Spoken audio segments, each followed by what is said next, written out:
हर दूसरे पाकिस्तानी से 50 रुपए का इजी लोड मांगने वाली सबा का जिक्र करते हैं, जो हमेशा वापसी के वादे पर इजी लोड मांगती है और हजारों मासूम पाकिस्तानी सबा के वादों पर यकीन करते हुए कभी 50 तो कभी इससे जायद का लोड भी करवा देते हैं। लेकिन आज तक वो दिन नहीं आया जब सबा ने पैसे वापस किए हों, लेकिन फिर भी सबा पैसे मांगने से बाज नहीं आती। बस कॉल मी कहकर राल टपकने का इंतजाम जरूर कर देती है। मामला यही नहीं रुका, अब तो आसिमा भी सबा के नक्शे कदम पर चल निकली है। हर आए रोज आसिमा का कोई ना कोई अजीज अस्पताल में दाखिल हो जाता है या फिर वो खुद किसी बड़े मसले में फंस जाती है। फिर क्या, उसे हर दूसरे तीसरे शहरी को अल्लाह के नाम और कुरान मजीद के वास्तों पर मबनी SMS करने पड़ते हैं और मुतालिबा कोई हजारों रुपए का नहीं होता, बल्कि सिर्फ चंद सौ रुपए में आसिमा का मरीज और वो खुद मुश्किल से निकल भी आती है। इस किस्म की नौसरबाजियों पर मबनी तमाम मैसेजेस में खवातीन की जानिब से कॉल मी लाजमी कहा जाता है, और अगर ऐसा ना भी कहा जाए तो खातून ये जरूर बता देती है कि हम एक दूसरे को जानते हैं। आज के प्रोग्राम में टीम लाहौर पूछता है आपके सामने एक ऐसी नौसरबाजी रखने जा रही है जिसमें नौसरबाजों ने कई रोज तक पुलिस को, आला अफसरान समेत डुगडुगी पर ऐसे बंदर बनाया जैसे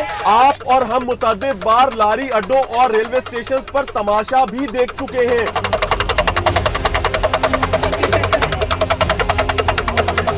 नौसरबाज मदारी की तरह डुगडुगी बजाते रहे और पुलिस बंदर बनकर कई रोज तक नाचती भी रही। मामला यही नहीं रुका, बल्कि इसी बंदर तमाशे का अहम तरीन किरदार अवाम को बंदर का नाच दिखाकर लूटता भी रहा और हमारी पुलिस, आला अफसरान समेत अकल उधार पर दिए पहले तो कई रोज तक मामले को भांपने से ही कासिर रही, जबकि मामला सामने आने पर पर्दा पोशी की जहद में मसरूफ हो गई।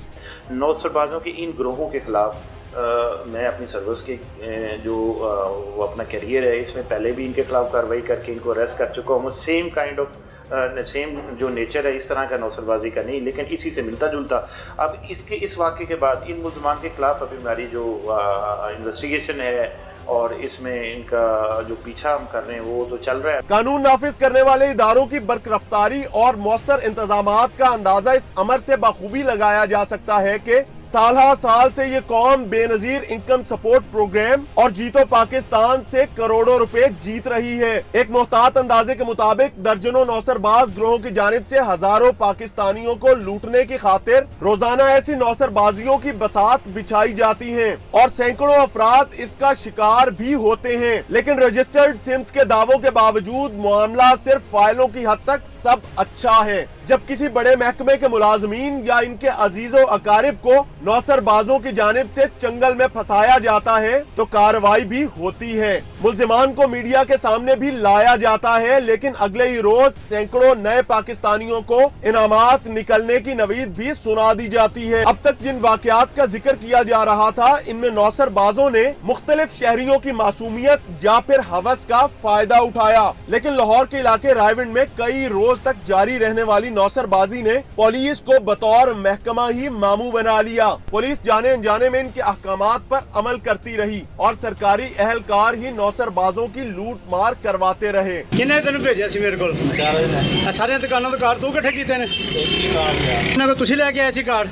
जी सर। की करने से कार्ड तुसी अफसरों ने पूछो। हुआ कुछ यूं के पुलिस की सरकारी वैन नंबर LEG 693 मुतअद्दिद बावर्दी एहलकारों के हमरा थाना रायविंड सिटी के दर्जनों इजी पैसा और मोबाइल शॉप्स पर पहुंची। एहलकारों की जानिब से तमाम ताजिरों को हुक्म हुआ कि SHO मियां अमीन का हुक्म है कि फौरी तौर पर अपने वो नंबर्स फराहम किए जाएं जिन पर आप इजी पैसा और मोबाइल अकाउंट्स रखते हैं, और कहानी ये सुनाई गई कि आपकी सिक्योरिटी को खतरात लाहक हैं। ताजिर बरादरी के लिए यही एतमाद के लिए काफी था कि पुलिस मोबाइल पर एहलकार आए हैं और बात भी हमारी सिक्योरिटी की है, लिहाजा फौरी तौर पर बगैर कुछ सोचे नंबर्स फराहम कर दिए गए। सर मेरे पास हमारे पास जो है ना वो हमारे रायविंड की पुलिस जो है ना मुतलका वो गाड़ी आई है, उन्होंने कहा कि SHO आपका डाटा मांग रहे हैं, आपको अपना नंबर और अपना विजिटिंग कार्ड और अपना नाम दे। हमने दे दिया। हमने कहा SHO साहब को नए आए हैं, उन्होंने मंगवाया होगा, हमने दे दिया। मोबाइल नंबर जाने की देर थी कि थाने से फोन आने लगे। बताया गया कि फोन करने वाला शख्स SHO थाना रायविंड सिटी मियां अमीन है और मुतालिबा आप खुद ही सुन लीजिए। अच्छा मतलूब साहब, मामला क्या हुआ था, पूरी तफसील से जरा बताइए। सर मेरे पास हमारे पास जो है ना वो हमारे रायविंड की पुलिस जो है ना मुतलका वो गाड़ी आई है। उन्होंने कहा कि SHO आपका डाटा मांग रहे हैं, आपको अपने नंबर और अपना विजिटिंग कार्ड और अपना नाम दे। हमने दे दिया। हमने कहा SHO साहब को नए आए हैं, उन्होंने मंगवाया होगा, हमने दे दिया। 1 घंटे के बाद उसी नंबर से फिर हमें कॉल आई है दोबारा कि जी आपको जो नंबर लेके गए हैं हमारे बंदे, वो हमने मंगवाया था, मैंने मंगवाया था, मैं SHO सिटी थाना रायविंड बोल रहा हूँ और वो आपका नाम रेहान है। मैंने कहा जी जी हमारा मुलाजम है, इसने नंबर दिया। तो उन्होंने कहा जी मेरा बेटा जो है ना वो यूनिवर्सिटी में पढ़ता है, उसको पैसों की ज़रूरत है, आप 25,000 रुपये का प्लीज़ अभी सेंड कर दें, वही मुलाजम आपको अपना पैसे भी दे जाता वापस। लड़के ने कर दिए, ये इसने हमें भी नहीं बताया। 15 मिनट के बाद फिर दोबारा कॉल आई है कि जी 25,000 रुपये और करें। 25,000 उसी नंबर से कॉल आई है? उसी नंबर से कॉल आई है। 15,000 रुपये और करें। 15,000 रुपये का लड़के ने कहा जी पहले पैसे तो भेजें। उन्होंने कहा जी पैसे भेज रहे हैं, वो देखिए आपके सामने पुलिस वैन खड़ी हुई है। फिर उन्होंने खड़ी हुई थी और उन्होंने कॉन्फ्रेंस कॉल ली है। कॉन्फ्रेंस कॉल लेके फिर उन्होंने मुहर्रर को कहा कि मुहर्रर साहब आप अभी वहाँ पे पहुँचे नहीं पैसे लेके? उसने कहा जी नहीं मैं नहीं पहुँचा। उसने कहा जल्दी पहुँचे, वो आपका वेट कर रहे हैं। फिर कॉल बंद कर दिया। लड़के ने कहा भाई पुलिस वैन तो सामने है, ये बिल्कुल ठीक होगा मामला। लड़के ने 25,000 रुपये और कर दिया। 15 मिनट के बाद वो सारा उनका रफू चक्कर जो वो चला रहे थे ना, वो पता चला कि ये नौसरबाजी हो रही है और तमाम शॉपों पे जितने भी नंबर लेके गए ना वो पुलिस लेके गई है। पुलिस ने खुद नंबर उनको सेंड किए हैं, पुलिस ने ये सारा वाक़या करवाया और हम फिर रात को जो है ना वो उन्हीं मुलाजमीन के ख़िलाफ़ दरख्वास्त लेके गए हैं। SHO साहब और अपना DSP साहब, उन्होंने दोनों ने हमें ये ज़मानत दिया कि हमारी गारंटी है, हम आपके पैसों के ज़िम्मेदार हैं, हम आपको पैसे देंगे, हमें 8 दिन का टाइम दिया जाए। और हमने उनके कहने पर पुलिस मुलाजमीन के नाम दरख्वास्त से निकलवा के 9 सरबाजों के खिलाफ FIR कटवाई। उन पुलिस ने अपने मुलाजमीन जो कि पैसे के लेन देन में खुद मुलव्विस थे उनके नाम क्यों निकलवाए? वो उन्होंने कहा जी हम ग्रंटेड है, हम आपके पैसे वापस देंगे।